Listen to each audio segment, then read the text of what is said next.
Graça e paz, pessoal, boa tarde. Hoje eu vou estar falando com vocês um pouco sobre princípios de liderança, né? Enviei uns slides aí também, dei uma olhada nos slides, esse slide está com o conteúdo assim, resumido da apostila. Vou estar deixando após o slide o vídeo um trabalhinho também, para que a gente possa aprofundar, né, nesse assunto. Primeiramente, a gente precisa entender o que é a liderança. A liderança é um esforço de exercer conscientemente uma influência dentro de um grupo para atingir metas de permanente benefício que atendam às reais necessidades do grupo. A gente precisa estar muito atento quanto a isso, porque a liderança ela não é um poder. A liderança ela não tem que ser exercida na autoridade de autoritarismo. A gente tem que entender que a gente está ali em prol de um bem comum, de um propósito comum, não é de agregar algo pessoal, né? A liderança ela não é uma opção. O líder ele não nasce feito mesmo que ele tenha uma aptidão, a pessoa pode ter uma aptidão para esse chamado de liderança, porém isso não garante que ela será um líder por conta disso. Existem atributos, existem princípios que ela precisa estar seguindo e é sobre esses princípios que nós estaremos falando. Lembrando que a melhor liderança para exercermos precisa estar baseada na Bíblia, precisa estar de acordo com os princípios que Deus determinou, precisa estar de acordo com o que o Senhor coloca na palavra dele para que possamos seguir. Primeiro princípio que a gente vai falar é sobre a visão. A liderança começa com a visão. O líder ele precisa entender que ele tem essa visão acerca de o que o grupo pode ser ou fazer, da onde esse grupo pode chegar. Aqui vem exemplificando assim: uma visão pode ser de saúde onde há doença, de conhecimento onde há ignorância, de liberdade onde há opressão, ou de amor onde há ódio. O líder se sente inteiramente dedicado à sua visão, o que implicará em mudanças benéficas para o seu grupo. Então, assim, o líder, ele tem essa visão de pegar algo que hoje a situação chega para ele de uma forma negativa e ele trazer isso para algo positivo. O líder, ele tem esse papel ali de influenciar positivamente uma situação que hoje está negativa. E se o líder ele não está ligado, ele não está focado em ter essa visão, ele acaba sendo tomado justamente também por essa visão de onde a doença, infelizmente há a doença, não há como a cura, sabe? O ódio foi disseminado ali, infelizmente ele não tem mais o que fazer. Não, tem sim. Peraí, a gente vai criar uma estratégia para derramar o amor sobre esse ódio e isso vai ser mudado. Então o líder ele precisa estar ligado nessa visão,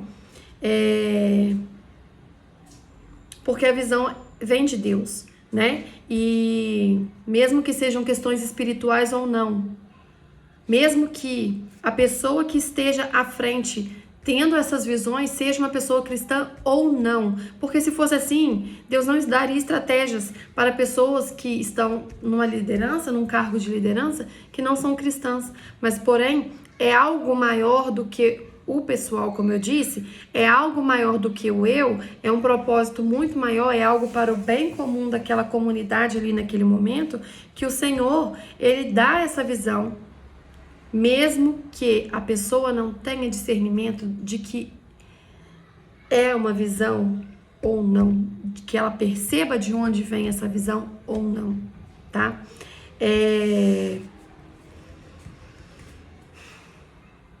Uma das principais responsabilidades do líder é comunicar a sua visão ao grupo. O grupo precisa entender a visão do líder, porque ele precisa entender para onde ele está sendo direcionado, por que eles estão sendo direcionados dessa forma. É claro que existe uma cautela, a gente vai chegar na parte da comunicação, mas existe uma forma a qual falar, uma forma a qual se comunicar e passar para o grupo essa visão, porém é necessário que o grupo entenda a mesma visão, que ele tenha a mesma visão que o líder, para que eles caminhem na mesma visão. Porque se ele não entende para onde ele está indo, ele não entende o porquê ele tem que ir para a direita e ele vai querer ir para a esquerda, e ali começa uma força, né, eu tô indo para lá, você tá indo para cá, a gente vai começar a desencontrar. O isolamento é uma coisa muito necessária para um líder, porque para ouvir a voz de Deus, e às vezes no meio do grupo ali a gente não consegue, e a gente precisa ter esses momentos de se retirar com Deus para pedir orientação por essa liderança, porque há momentos em que a gente vai precisar tomar decisões ao qual não vamos ter tempo de buscar Deus de uma forma precisa, mas por estarmos conectados com Ele, por estarmos buscando desde o princípio de nossa liderança, Deus vai nos orientar a tomar a melhor decisão naquele momento. Segundo princípio que nós vamos falar é sobre o estabelecimento de metas. A gente entende que a visão e a missão, ela permanece, mas a estratégia das metas, elas deverão estar sempre em constante mudança. Essa constante mudança poderá ser uma revisão a cada um mês, a cada 15 dias, a cada semana. Talvez a gente precise sentar hoje, amanhã e depois para estabelecer a mesma meta. Talvez hoje essa meta vale, mas amanhã ela já não é válida mais. Precisamos saber que as metas que nós precisamos estabelecer precisam ser metas que são realistas, que estão dentro da condição espiritual, da condição física, da condição financeira daquele momento. Não tem como a gente criar metas visando algo que é totalmente fora da realidade do grupo. A gente tem que buscar estar ligados na realidade do nosso grupo. Não precisamos limitar Deus, não temos que limitar Deus mediante as nossas metas. Precisamos certificar que essas metas, elas vão sim gerar mudança de comportamento no grupo positivamente, entendeu? Cada um vai reagir de uma forma? Sim, cada um vai reagir de uma forma, cada um vai reagir no seu tempo. Porém, se existe um estabelecimento de metas para que todos alcancem esse bem comum, todos se têm que alcançar. Se um não alcançou, a gente precisa rever essas metas. As metas geram respeito, constituem um sistema de aferição, de modo que sentimos a realização, mas precisamos ter cuidado para não estar buscando o aplauso, a aprovação das pessoas, que não fiquemos escravos disso. Mas tendo Deus no controle, nós sabemos que se a meta veio estabelecida por Deus, através também da nossa visão, a gente se sente confiante de alcançar o que Deus colocou no nosso coração. O estabelecimento de metas é uma disciplina e tem que ser algo contínuo. Não podemos elaborar uma meta e daqui a 1, 2 anos querer colocar a mesma meta. Não, cada situação exige de nós cada situação exige de nós atenção e exige de nós estratégias, metas diferenciadas. Terceiro princípio que nós vamos falar é o amor. O amor, ele faz essa distinção entre o líder, o verdadeiro líder, e uma pessoa que apenas detém o poder. Uma pessoa que apenas detém o poder, ela vai querer te manipular, ela vai querer te usurpar de uma tal forma, não por agir por amor, mas por agir visando o bem comum. Uma pessoa que não detém, uma pessoa que é só detentora do poder, ela vai te levar a enxergar o motivo dela, o motivo pessoal daquela visão, o motivo pessoal daquelas estratégias de meta. Mas um líder direcionado por Deus, um líder que ama, ele vai te direcionar a entender que as metas e que a visão e todo esse processo é para um bem comum e visando o bem do próximo. O líder que imita Cristo expressa amor, porque o amor reveste sua liderança de permanente benefício e isso atrai os outros a ele. Ninguém gosta de estar perto de um líder, perto de uma pessoa que não exerce por amor. E isso a gente fala em qualquer área da nossa vida. Talvez no trabalho, se o líder está ali só exclusivamente por conta do dinheiro, do financeiro, você vê que aquilo ali é um peso, é um fardo, e não tem que ser isso, porque o amor, ele é um princípio. E aí a gente fala de algumas qualidades que o líder cristão precisa ter: alegria, paz, longanimidade, benignidade, bondade, fidelidade. E a gente entende que a liderança, quando ela é exercida em amor, ela funciona. A liderança, quando ela é exercida em amor, quando ela é firmada sobre o amor, ela nunca irá fracassar, porque Deus é amor, né? Quarto princípio que nós vamos falar é da humildade. Tanto o amor quanto a humildade, eles são características do verdadeiro líder. E aí a gente tem que tomar muito cuidado, porque se a gente é humilde, mas fica se glorificando, fica se exaltando por ser humilde, isso é uma falsa humildade. E às vezes é pior essa falsa humildade do que o simples fato de não ter a humildade, né?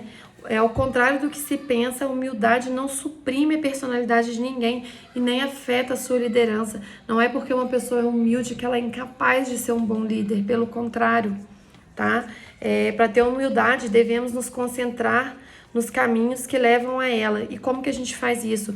Entronizando Cristo em nossos corações, vivendo uma vida de obediência e santidade ao Senhor, né? Temos a postura que eu falo assim, atitude e comportamento de uma criança, sermos puros no nosso sentimento, agirmos sem malícia, agirmos sem pensar em puxar o tapete do outro, né? Amar sem fazer distinção, né? Seguimos o exemplo de Cristo na oração, nas relações pessoais, evitando o elitismo, evitando a intolerância, a distinção de classes, a autopromoção. Nós precisamos entender que a humildade nos leva a servir o outro, né? A todo momento nós precisamos estar dispostos a servir, a todo momento nós precisamos estar prontos a servir, não importa de qual forma nós estamos servindo, mas é servir, e a humildade nos faz entender que servir não é uma humilhação, que servir não é um peso, mas que servir é um ato de amor. O quinto princípio que nós vamos falar é o autocontrole. O autocontrole é um modo de vida ao qual o Espírito Santo nos impulsiona a sermos equilibrados em tudo, porque a gente não permite que o nosso eu domine a nossa vida, as nossas atitudes, as nossas escolhas. E um líder semelhante a Cristo, ele sabe que o autocontrole é importante, porque a ausência dele destrói a sua liderança. O líder, ele precisa ter esse autocontrole, porque virão situações que vão exigir dele esse autocontrole. Uma situação inesperada, uma situação conturbada, situação entre os liderados que muitas vezes podem desestabilizar esse líder. Se ele não tiver o autocontrole naquele momento ali, a liderança dele toda pode ir por água abaixo. Ele pode ser colocado talvez num papel que não é o lugar dele por conta de uma atitude e por falta do autocontrole. É autocontrole no falar, autocontrole no agir, autocontrole nas emoções. O verdadeiro líder, e o líder cristão principalmente, precisa ter essa visão. As pessoas desejam seguir aquelas que demonstram autocontrole. O autocontrole nos dá coragem para nos posicionarmos, porque quando você tem o autocontrole, você sabe que você vai falar sobre aquele assunto, e mesmo que você precise se posicionar contra 3, 4 ali que tem uma opinião diversa, contrária à sua, você vai conseguir se posicionar, você não vai se sentir oprimido, você não vai se sentir enfraquecido. Em momento nenhum você vai também se ensoberbecer por conta do autocontrole, porque o autocontrole não permite que as nossas emoções falem mais alto do que o Espírito Santo de Deus sobre nossa vida, e é só Ele. Às vezes quando a gente fala assim, nossa, alguém me mandou uma situação lá, e eu já escrevi aquele textão para responder, porque ele tem que sentir o que eu sinto. Não é isso, entendeu? Espírito Santo, me domina agora. Eu não quero que o irmão fique chateado comigo, que o meu liderado fique chateado comigo por conta do que eu preciso falar com ele. O Espírito Santo vai colocar as palavras certas na nossa boca para que possamos ser usados por ele. O autocontrole produz em qualquer pessoa as qualidades que farão dela um candidato à liderança. O autocontrole produz liberdade, confiança, alegria e estabilidade. Uma pessoa que detém o autocontrole é uma pessoa apta à liderança. Por quê? Porque, como eu disse, virão situações contrárias, situações adversas a todo momento, ao qual a gente precisa estar preparado, porém a gente tem que saber que o Espírito Santo de Deus sobre nós traz esse autocontrole que não vai permitir que a gente se exalte, que a gente se altere, por mais que nós sejamos carne. Mas o autocontrole está aí para que possamos controlar as nossas emoções e as nossas ações. O sexto princípio, nós viemos falando sobre o princípio da comunicação, que também é muito importante. Todo líder deve ser comunicador, porque a capacidade de comunicar por escrito, oralmente, seja muito valioso para o líder, né? Existem 7 regras na comunicação e a gente vai falar um pouco sobre elas. Reconhecer a importância da comunicação eficiente. O líder deve se preocupar não apenas com o que ele diz, mas o conteúdo que os seus ouvintes captam e com o efeito de que o conteúdo tem realmente resultado de sua comunicação. A tarefa do líder é promover essa compreensão, porque às vezes não adianta o líder falar, mas ele está falando uma linguagem, né, que o público dele não entende. Ele está falando de uma forma de que aquela mensagem que ele quer transmitir não chegue até as pessoas. Ele precisa avaliar o público que ele está falando, porque ele precisa entender as características da região, a atitude com as circunstâncias que as pessoas vivem. Por quê? Para que eles entendam o assunto que a gente está abordando, e a gente tem que estar pronto ali para captar se o que a gente está falando eles estão entendendo, e a gente tem que ter essa visão de entender também o que o público está passando para a gente. A gente precisa selecionar a meta correta da comunicação. Por quê? Quase sempre a gente precisa levar o grupo a entender a ação.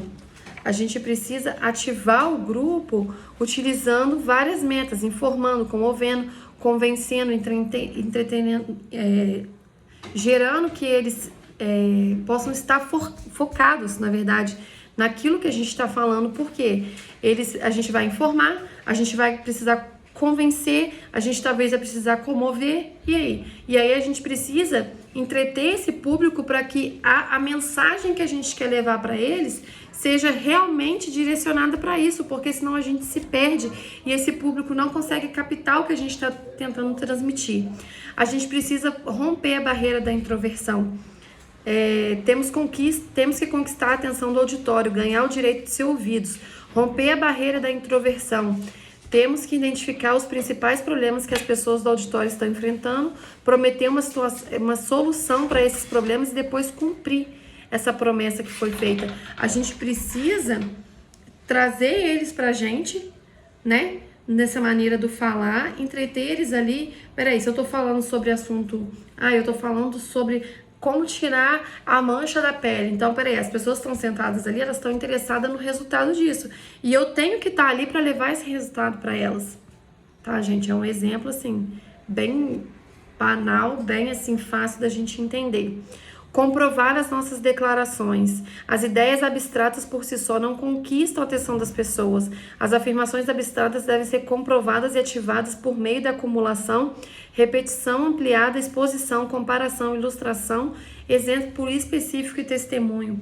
Muitas vezes a gente falar sobre um assunto que aquele público ele não domina, vai gerar neles uma dificuldade de entendimento. Então é por isso que a gente precisa adequar a realidade. A gente precisa, às vezes, aquilo assim, quer que desenhe para entender? Às vezes é literalmente isso. A gente precisa esboçar de uma forma que o público vai entender aquilo que a gente está falando. Motivar o grupo à ação por meio do apelo a anseios pessoais. O líder quer ação, quer efetuar mudanças. O modo mais eficiente de conseguir isso é apelar para os anseios dominantes do auditório particular. O líder deve apelar aos interesses do seu auditório que possam ser impressos em necessidades de autoconservação, propriedade, poder, reputação e afeição. Quem não conseguir induzir os outros a agir, nunca chegará a ser líder. E ninguém pode induzir o outro a agir se não tocar nos anseios básicos do ser humano. Então, assim, a gente precisa estar ligada do que o nosso grupo, do que os nossos liderados, eles necessitam. E a gente precisa exercer essa liderança a ponto de conseguir fazer com que eles sejam motivados a alcançar esse bem comum. Através de uma comunicação eficiente, podemos superar os outros que talvez sejam mais inteligentes que nós, que talvez tenham uma melhor aparência, mas que eles não desenvolvem a sua capacidade de comunicação. Às vezes tem uma pessoa que ela não lidera, mas ela tem alguém do lado dela na liderança, vamos colocar uma vice-liderança talvez, um apoio ali, ao qual se expressa por ela, porque ela precisa de alguém ali que ajude ela a alcançar esse público, alcançar esses liderados. E aí, uma pessoa que talvez seja mais inteligente, mas não tenha essa aptidão da comunicação, que talvez não tenha esse poder de convencimento, que talvez não seja essa pessoa influenciadora, não vai conseguir alcançar essas metas com o seu grupo por conta da falta da comunicação. O sétimo princípio que a gente vai falar é o princípio do investimento. Esse princípio ele tem como base dizer pra gente o seguinte: se eu invisto em algo para alguém, eu vou ser recompensado em relação a isso. Isso vai voltar para mim de uma forma multiplicada. Se eu abençoo alguém de alguma forma, isso vai voltar para mim de uma forma multiplicada. Se eu dou algo a alguém, eu vou receber algo também de uma forma duplicada. Nossa motivação para o investimento é o interesse pessoal. Essa é a única motivação que Jesus usou nas Escrituras. Há dois tipos de pessoas no mundo: os investidores e os retentores. Os investidores são os que praticam o princípio do investimento. Os retentores são aqueles que não veem a contribuição como investimento. E por isso, tudo que cai sobre elas, elas tentam reter. É muito que a gente fala assim, que talvez que existem líderes que têm medo de formar novos líderes, porque eles acham que aqueles líderes vão ali tomar o seu lugar. E não é isso. A gente tem que entender que é uma multiplicação. A gente tem que entender que os investidores, eles vão receber aquilo de volta, porque a partir que aquilo ali se multiplica, se eu gerei novos líderes, a minha visão foi multiplicada, aquilo ali vai só aumentando, acrescentando, crescendo, principalmente dentro do reino de Deus, que é o nosso objetivo. Agora, se eu retenho aquilo que eu aprendi só pra mim, se eu retenho aquela visão só pra mim, é algo que vai ficar ali e vai morrer em mim, porque os retentores perdem porque no final eles ficam sem disposição, sem amigos, sem saúde, sem respeito. As pessoas não respeitam uma pessoa retentora, as pessoas não querem estar perto dessa pessoa retentora.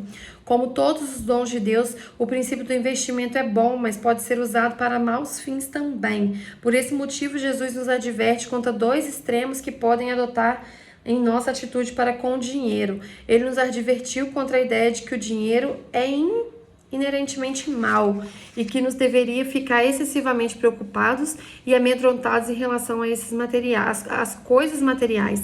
Ele nos advertiu também contra o extremo de fazer dos bens materiais o centro da nossa vida e sermos cobiçosos ou termos desejo de possuir apenas por possuir. O cristão não deve servir a ambos, a Deus e a Mamon, já que deve aprender a servir a Deus como seu mamão.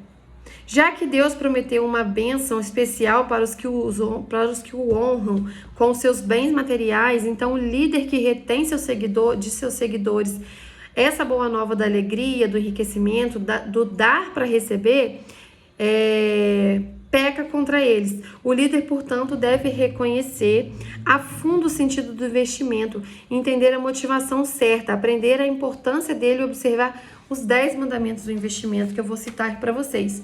Reconhecer que Deus é o provedor de tudo, focalizar a atenção nas coisas que queremos à medida em que elas são compatíveis com a vontade de Deus e esquecer as que não queremos. Investir aquilo que queremos obter, investir no objetivo mais imediato, ser paciente, não nos deixar abater por uma ocasional falha na colheita, pôr nosso dinheiro onde queremos que nosso coração esteja, alegrar-se, crer que obteremos resultados e dar glória a Deus. O princípio do investimento está bem resumido nas palavras de Cristo em Lucas 6,38, que vem dizendo: dar-se-vos-á a boa medida, recalcada, sacudida, transbordante, generosamente vos darão, porque com a medida em que tiverstes medido, vos serão medidos também.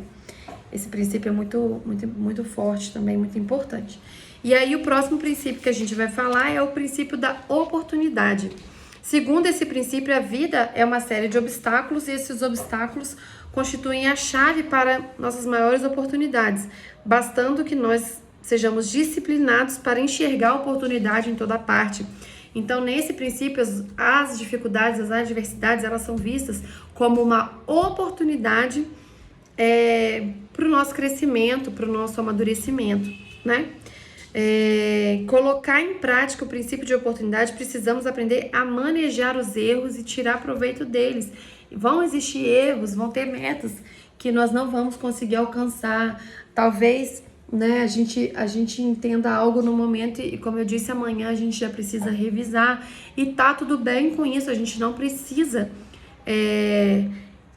A gente pode entender que o erro acontece e a gente precisa estar pronto para reconhecer esse erro e para corrigir. Então, o primeiro passo é admitir o erro no momento em que tomamos conhecimento dele, né? Só podemos corrigir uma situação depois que admitimos que ela não existe. E se os erros não forem corrigidos, eles se multiplicarão e se agravarão. Então, reconhecer o erro aqui, peraí, é a hora de sentar, é a hora de admitir esse erro e é a hora de seguir para o próximo passo, que é assumir a responsabilidade. Quando a gente reconhece, a gente enxerga essa responsabilidade. E dentro da liderança, a gente não pode se eximir do erro que é nosso. Talvez muitas vezes a gente precise até auxiliar alguém a reconhecer esses erros também. A gente precisa avaliar os prejuízos do erro, né? Como esse erro poderá interferir com o trabalho dos outros, afetará o quadro geral, afetará o nosso testemunho. A gente precisa fazer um estudo em profundidade das possíveis causas do erro. Foi o quê? Foi uma falha no julgamento? Foi planejamento insatisfatório? Foi uma informação insuficiente que tivemos? Foi uma consolidação deficiente? A gente precisa examinar isso tudo com muita cautela para que a gente não gere um outro erro através do erro. No quinto passo, a gente precisa eliminar o que gerou o erro. Se a gente fez uma meta e essa meta a gente tomou uma estratégia errada para atingir, a gente precisa eliminar imediatamente essa estratégia e traçar novas metas.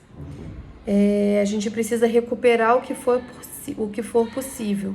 A gente precisa tirar o máximo de proveito daquilo que restou, para que isso não fique ali como um resquício de erro, sabe? A gente precisa revisar para que o erro não se repita. Avaliamos constantemente o que fazemos para ver o que pode ser melhorado, não apenas em relação a esse erro, mas em relação a todas as nossas atividades. E isso até na nossa vida. Hoje a gente age de tal forma e a gente entende que a gente não deveria ter agido. Amanhã, quando a gente for agir, talvez vier na carne o desejo de agir dessa forma, a gente vai ser direcionado a revisar isso e agir de uma forma completamente diferente para que esse erro não venha a ser ocasionado novamente.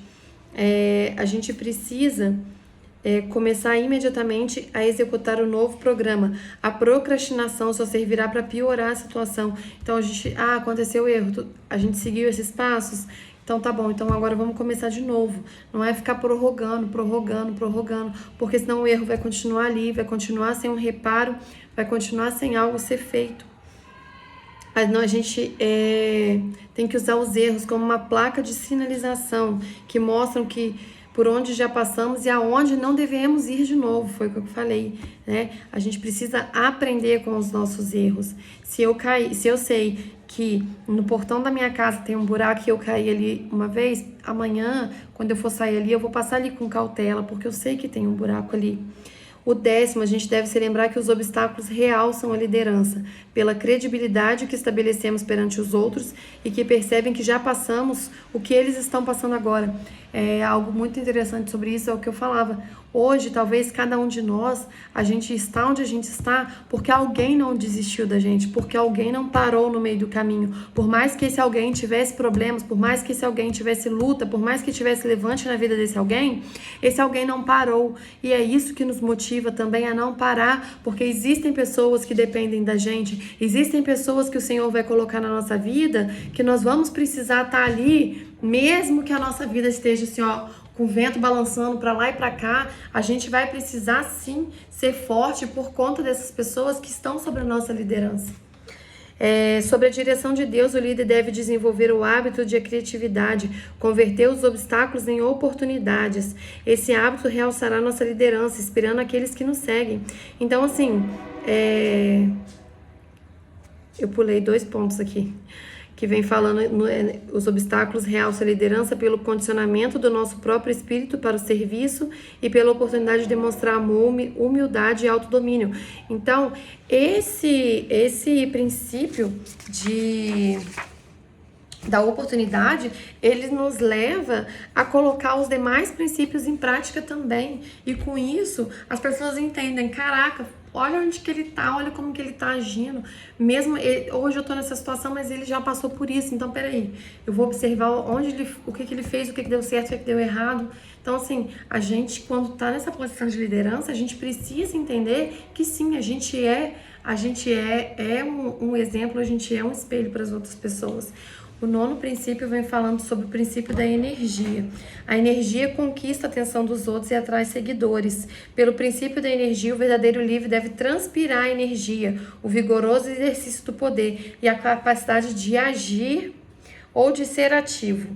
A energia do líder é demonstrada através da atenção por menores, porque será nas pequenas coisas em que ela se firmará ou se destruirá. É claro que, naturalmente, algumas pessoas têm mais energia do que outras, e é possível aumentarmos o nosso nível de energia. Podemos maximizar o nosso nível de energia alimentando-nos da maneira correta, nos exercitando fisicamente com regularidade, mantendo a atividade mental correta, eliminando as emoções negativas e vivendo em comunhão com Deus e de acordo com a palavra do Senhor. Porque quando nós estamos, nós somos feitos, né, de corpo, alma e espírito. Então nós precisamos estar com isso coligados, nós precisamos entender que para que nós possamos exercer uma liderança de excelência, nós precisamos estar com o nosso corpo, a nossa alma, o nosso espírito em comunhão. E estarmos em comunhão com Deus. 10º princípio vem falando do poder da persistência. Todo líder sofre pressão. Todo líder passa por levante. Todo líder passa por problemas. Todo líder passa por afronta.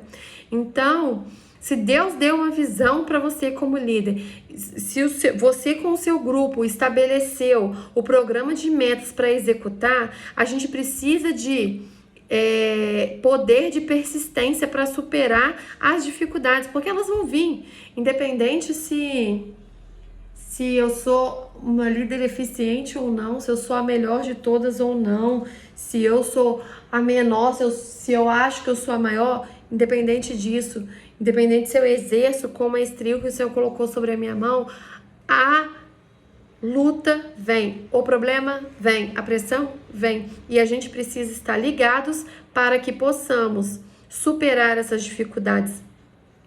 Charles Swindoll nos adverte quanto às 4 falhas espirituais que mostram a necessidade do poder de persistência. Primeiro, somos crentes, todos os nossos problemas estão resolvidos.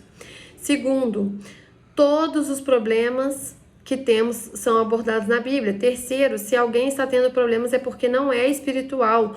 Quarto, receber sã doutrina da Bíblia resolve todos os problemas automaticamente. Para dominar esse princípio, o líder não precisa de instrução, nem de encanto pessoal, nem de bons laços de família, nem de amigos influentes, nem de uma equipe de auxiliares, nem de equipamentos, nem de materiais, nem de prestígio, nem de profundo conhecimento bíblico. Tudo que o líder precisa para exercer o princípio de poder de persistência é a determinação. E a determinação a gente pode começar a qualquer momento. A determinação a gente precisa, Senhor, por favor, eu preciso. Não tenho força, mas eu vou. Isso é uma forma de determinação. Não quero, mas eu vou. É uma forma de determinação. Muitos líderes, em certas ocasiões, ficam em dúvida se deveriam ou não desistir. Quando esses momentos ocorrem, eles podem fortalecer o seu poder de persistência, recordando a sua visão, focalizando suas metas, visando suas metas como já tivessem sido atingidas, relaxando, lendo biografias e vivendo comunhão com Deus. O poder de persistência garante o sucesso. O líder enfrentará problemas e desencorajamentos, mas poderá vencê-lo com o poder de persistência. Não é exclusividade de ninguém passar por momentos de luta, por momentos de adversidade. Todos nós estamos passando por isso a todos os dias, né? Às vezes dentro da nossa liderança, em alguma coisa no nosso trabalho, na nossa casa, no nosso ministério.